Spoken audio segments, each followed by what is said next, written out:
আপনার চেহারা নূরের মতো উজ্জ্বল হয়ে যাবে শুধুমাত্র যদি একটি আমল আপনি করতে পারেন।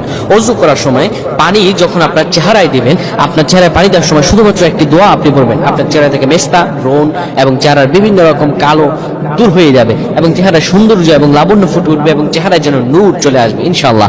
অনেকে দেখা যায় সুন্দর কিন্তু দেখতে ভালো লাগে না, কিন্তু অনেকে কালো কিন্তু তারা দেখতেও ভালো লাগে। এটি হচ্ছে আল্লাহ তাআলার পক্ষ থেকে একটি রহম। চেহারা সৌন্দর্য বৃদ্ধি পাওয়া আল্লাহ তাআলা দোয়া কবুল করার মাধ্যম, চেহারা সৌন্দর্য বৃদ্ধি পাওয়া গুনাহ মাফ হয়ে যায় এর মাধ্যম। প্রিয় ভাইরা আমার, এটা অত্যন্ত গুরুত্বপূর্ণ আমল, সকলেই করবেন। যখন আপনি ওযু করবেন, ওযু করার সময় পানিটা যখন চেহারায় দিবেন, ওই পানির মধ্যে 3 বার করে ফু দিবেন। আল্লাহু নূরুস সামাওয়াতি ওয়াল আরদ, আল্লাহুম্মা ইগফিরলি, আল্লাহু নূরুস সামাওয়াতি ওয়াল আরদ, আল্লাহুম্মা ইগফিরলি। এই দোয়াটি 3 বার পরে সেই পানির মধ্যে ফু দিয়ে পানিটা চেহারার মধ্যে লাগাবেন।